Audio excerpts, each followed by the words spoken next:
प्रतापगढ़ जिले में सुबह 7 बजे से मतदान हो रहा है। कांग्रेस के वरिष्ठ नेता प्रमोद तिवारी ने भी लालगंज मतदान केंद्र पर अपने मताधिकार का प्रयोग किया। इसके बाद उन्होंने मीडिया से रूबरू होते हुए दावा किया है कि इस बार इंडिया गठबंधन प्रचंड बहुमत में सरकार बनाने जा रही है और प्रतापगढ़ जिले में भाजपा प्रत्याशी को करीब 2 लाख मतों से हराकर इंडिया गठबंधन का प्रत्याशी संसद भवन में पहुंचेगा।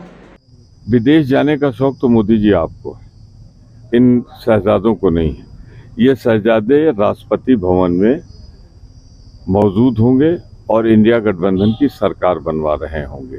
हाँ, आप कहाँ होंगे ये आप पूछ लीजिए लोगों से। आप जाएंगे भी उस शपथ ग्रहण में जिसमें इंडिया गठबंधन की होगी या नहीं जाएंगे, क्योंकि आपकी आदत है मैदान से भाग खड़े होने की। लेकिन मोदी जी, मैं आपसे एक विनम्र आग्रह करूंगा।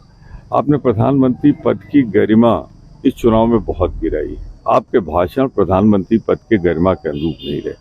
जिस तरह आपने धर्म के नाम पे जहर बोया, जिस तरीके से आपने अलगाववाद के नाम पे जहर बोया, जिस तरह आपने पाकिस्तान, हिंदुस्तान और हिंदू मुसलमान किया, वो भारत के प्रधानमंत्री को शोभा नहीं देता और जनता ने आपको करारा जवाब दिया है। इसीलिए आजमगढ़ की बात करें, आजमगढ़ उपचुनाव हार गई थी समाजवादी पार्टी। इस बार क्या सोचते हैं? और सीट है उत्तर प्रदेश की, क्या लग रहा है आपको आजमगढ़ की बात? देखिए, वो पूरी सरकार लग गई थी उस चुनाव में हराने के लिए।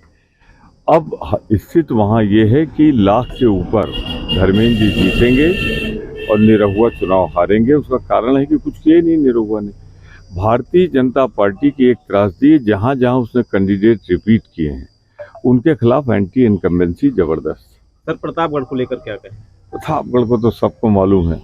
यहाँ पे तो नारा ही लग रहा था कि भाजपा तुझसे बैर नहीं पर संगम तेरा खैर नहीं। तो यहाँ तो तय है कि संगम लाल जी हार रहे हैं। अब 2 लाख से हारेंगे या इससे ज़्यादा से हारेंगे, सिर्फ फैसला ये होना है। यहाँ आम जनमानस संगम लाल जी को हरा रहा है, भारतीय जनता पार्टी को उतना चढ़ के नहीं हरा रहा है, बल्कि संगम लाल जी उसके हिट लिस्ट में सबसे ज़्यादा है। ठीक है, थैंक यू। सबसे पहले तो मैं स्वतंत्रता संग्राम सेनानियों को और बाबा साहब भीमराव अंबेडकर को, जिन्होंने नेहरू गांधी की सरकार में कानून मंत्री के रूप में संविधान दिया जिससे हमें वोट देने का अधिकार मिला, तो उनको स्मरण करते हुए श्रद्धापूर्वक मुझे हार्दिक प्रसन्नता है कि आज़ाद भारत में मुझे वोट डालने का मौका मिला और मैंने अपना मतदान एक स्थिर, अस्थाई और जो सबको साथ लेकर चल सके, जो विकास और प्रगति की बात करे, बंटवारे की बात न करे, धर्म के आधार पर, जात के आधार पर, ऐसी सरकार बनाने के लिए अपना योगदान देने का मौका मिला। सर, क्या लगता है 5 चरण के चुनाव समाप्त हो गए, 6वें चरण का आज मतदान हो रहा है, क्या सीन देखते हैं?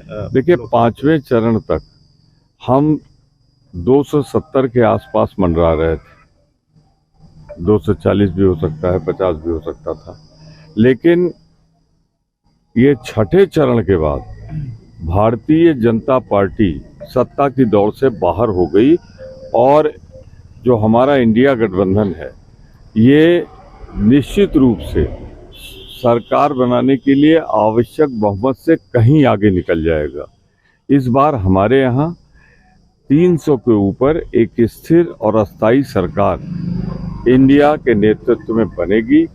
4 का सूरज निकलेगा भारतीय जनता पार्टी के राज में, और जब 4 का सूरज अस्त होगा तो उसी के साथ भाजपा साम्राज्य का भी अंत हो जाएगा और 5 तारीख को इंडिया गठबंधन के नेतृत्व में सरकार का गठन हो जाएगा। मोदी जी, अमित शाह जी तो कह रहे हैं कि 4 तारीख के बाद जो दोनों शहजादे हैं। VP न्यूज, खबर सिर्फ सच की।